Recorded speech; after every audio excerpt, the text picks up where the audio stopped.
ये राधिका है। इसकी शादी को 10 साल हो गए हैं, परंतु अभी तक इसको कोई संतान नहीं है। ये कहानी है कृष्ण भक्ति में रंगी राधिका की। राधिका सरताज नगर की साहूकार की सबसे बड़ी पुत्रवधू है। राधिका के परिवार में उसके सास ससुर, पति और 2 देवर हैं। राधिका का स्वभाव बहुत ही मीठा है और वो हर काम में निपुण भी है। सर्वगुण संपन्न होने के बाद भी उसके घर में उसकी कोई खास जगह नहीं है, क्योंकि उसको शादी के इतने समय बाद भी कोई संतान नहीं है। राधिका की शादी के कुछ साल बाद ही उसके देवरों का विवाह भी हो गया और विवाह के 1 साल के भीतर भीतर उनको बच्चे भी हो गए, परंतु राधिका को अभी तक कोई संतान नहीं थी।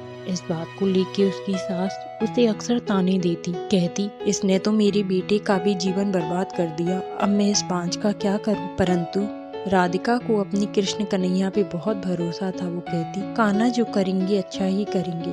सबके कटु शब्द सुनकर भी राधिका मुस्कुराती रहती। एक दिन राधिका पानी भरने गई। जब वो पानी भर रही थी, वहाँ पर कुछ औरतें खड़ी थी। साहूकार की सबसे बड़ी बहू है राधिका। इसके शादी को 10 साल हो गए हैं, परंतु इसको कोई संतान नहीं है। तभी पड़ोस की कमला वहाँ आई और बोली, अरे राधिका, तुम बाद में पानी भर लेना, तुम्हारे घर में कौन सा बच्चा रो रहा है? मेरे बच्चे के हैं, मुझे खाना बनाना है। राधिका बोली, ठीक है कमला, तुम पानी भर लो। ये सारी बातें राधिका के पति मोहन ने भी सुन ली थी और वो राधिका को अपने साथ घर ले आया और राधिका से बोला, ये सब क्या है राधिका? घर वालों के ताने तो तुम सुनती ही हो, अब बाहर वाले भी। तुम किसी से कुछ कहती क्यों नहीं? न खुद कुछ कहती हो, न मुझे कुछ कहने देती हो। राधिका ने कहा, कहने से क्या हो जाएगा जी? क्या मैं माँ बन जाऊंगी? नहीं ना, तो किसी से कुछ भी क्यों कहना है? तभी राधिका की सास आई और बोली, कहने लायक हो जो बोलोगी, अब कमला ने कुछ गलत थोड़ी ना कहा था। तभी राधिका की देवरानी सुमन आई और बोली, ये सब क्या लगा रखा है? मैं और मेरा बच्चा कब से भूखा है, आपने अभी तक कुछ खाने को भी नहीं बनाया है। आपको क्या पता बच्चों के कितने काम होते हैं और मुझे बहुत तेज भूख लगी है, जल्दी से मेरे लिए खाना बनाओ। राधिका बोली,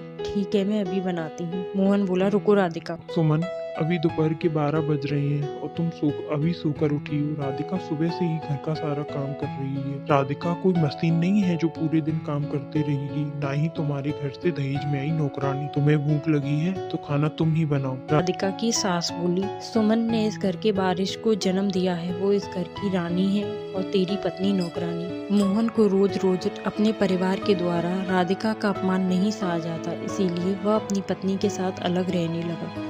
अब राधिका और मोहन अलग रहने लगे और राधिका अपने लड्डू गोपाल को पुत्र की तरह स्नेह करती और उनकी सेवा में अपना जीवन यापन करने लगी। वो दोनों जीवन में एक दूसरे के साथ बहुत खुश थे। ऐसे ही समय व्यतीत होने लगा। एक दिन देवरानी की रसोई में सांप आ गया और उसने दूध को झूठा कर दिया। देवरानी ने वही दूध अपने बच्चे को पिला दिया और दूध को पीते ही बच्चे का शरीर नीला पड़ गया। डॉक्टर को बुलाया गया। डॉक्टर ने कहा, इस बच्चे के दूध में जहर दिया गया है। वो तो समय रहते में आ गया, नहीं तो कुछ भी हो सकता था। बिना कुछ सोचे समझे सुमन राधिका के घर गई और बोली, खुद तो बांझ है, मुझे भी बांझ बनाना चाहती हूँ। मेरे एक बच्चे को जहर दे दिया। अरे डायन भी साथ घर छोड़ती है, तुमने तो अपने ही परिवार में ये सब किया। और इतना कह के वहाँ से चली गई। आज राधिका पूरी तरह टूट चुकी थी। एक बच्चे की जान लेने का आरोप था। वो अपनी कृष्णा के सामने बैठकर बोली, अब मैं और बर्दाश्त नहीं कर सकती कृष्णा, ये कैसा इल्जाम मुझ पे लगा दिया है? मैं और एक बच्चे की जान, सुमन के बच्चे की जान, उसके बच्चे भी तो मेरे बच्चे जैसे ही हैं। और ये बांझ शब्द सुन कर तो मैं मर ही जाऊंगी।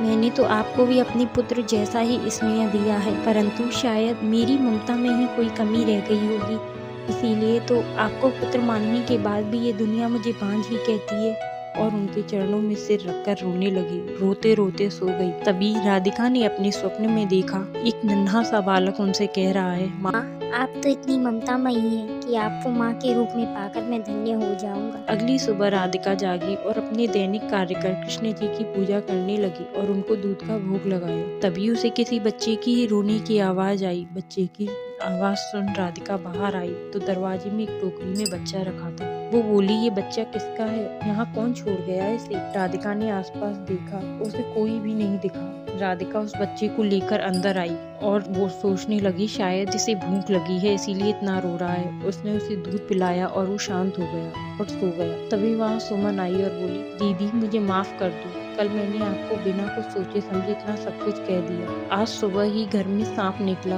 और तब मुझे समझ आया कि जरूर सांप ने ही दूध झूठा किया होगा। और मैंने आप पर इल्जाम लगा दिया। राधिका बोली, कोई बात नहीं सुमन, बस तुमने ये कह दिया बहुत है। राधिका कृष्ण जी की प्रतिमा के पास गई और उनका धन्यवाद किया और बोली, धन्यवाद प्रभु, आपने मेरे ऊपर लगा इल्जाम हटा दिया। तभी उसका ध्यान दूध की कटोरी पे गया जो उसने कृष्ण जी को भोग लगाई थी और सोचने लगी, ये कटोरी कैसे खाली हो गई, इसमें तो दूध रखा था मैंने और मैंने तो दूध लिया ही नहीं। तभी उसे अपनी रात का स्वप्न याद आया और वो समझ गई उसके घर आया नन्हा सा बालक कोई और नहीं, स्वयं भगवान श्री कृष्ण है। और भगवान श्री कृष्ण को धन्यवाद देकर उस बालक को गले लगाया और बोली, मेरा लल्ला, मेरा कृष्णा, हे कृष्ण भगवान, आपने जैसे मेरी गोद भरी वैसी सबकी भरना। बोलो जय श्री कृष्ण।